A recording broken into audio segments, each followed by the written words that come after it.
건축법 시행규칙 개정으로 종교시설이 지역 돌봄 공간으로 확장할 수 있게 됐죠. 오늘은 지자체의 인식과 교회가 준비해야 할 과제는 무엇인지 짚어봅니다. 또 부모뿐 아니라 교회와 지역 공동체가 함께 활용할 수 있는 통합 돌봄 지원 플랫폼에 대해 알아보겠습니다. 김예슬 기자가 보도합니다. 정부는 저출산 극복을 위해 양육 지원과 돌봄 서비스를 확대하고 있지만 여전히 부모들의 양육 부담은 가볍지 않습니다. 한편 지난 1월 건축법 시행규칙을 개정하고 종교시설을 돌봄시설로 복수 용도 허용 절차를 간소화함에 따라 지자체들은 교회 공간 활용에 대한 기대를 드러냈습니다.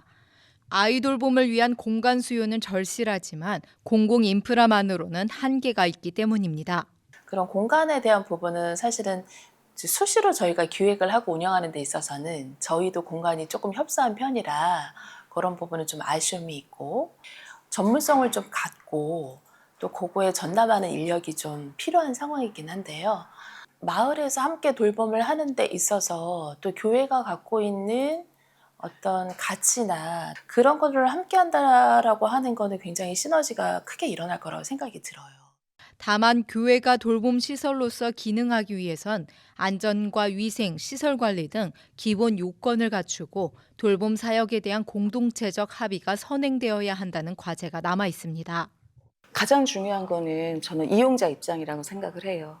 이용자 입장에서 내가 그 장소에 갈 때 편안한지, 이 부분이 가장 중요한 거거든요. 근데 종교 시설이라고 하면 특정 종교이기 때문에 그 종교 외의 이용자들은 아마 가기가 어렵지 않을까라는 생각도 들어요. 그러면 이거를 어떻게 하면 오픈형으로 만들까? 그거 먼저 고민을 해야 될 것 같아요.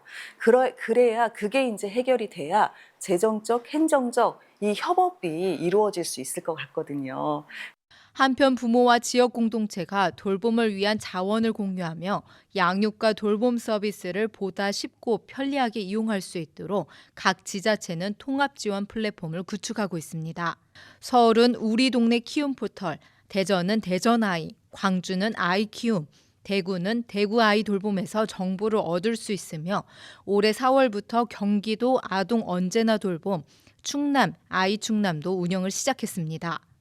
여성가족부, 보건복지부, 교육부 등 이렇게 다양한 정보들이, 그러니까 아동 돌봄에 관련된 사업들이 굉장히 많이 분산이 좀 되어 있거든요. 근데 이런 정보들을 양육자들 입장에서는 정보를 모으는 것도 어렵고, 좀 어떻게 선별적으로 활용을 할 수 있을까, 이런 거에 대한 어려움을 해소하기 위해서 대전시에 있는 모든 아동 돌봄 기관에 대한 정보, 또 시책 사업, 또 아이와 함께 할 수 있는 여러 가지 행사들, 이런 것들을 모아놓은 그 대전형 아이 돌봄 통합정보 플랫폼 대전아이를 저희 기관이 구축해서 운영을 하고 있고요.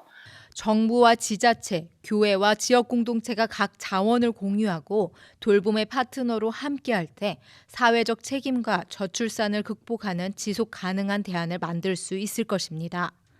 이어지는 기획에서는 교회와 지자체가 협력해 지역 돌봄을 실천하고 있는 사례, 다 함께 돌봄센터에 대해 보도할 예정입니다. CTS 뉴스 김예슬입니다.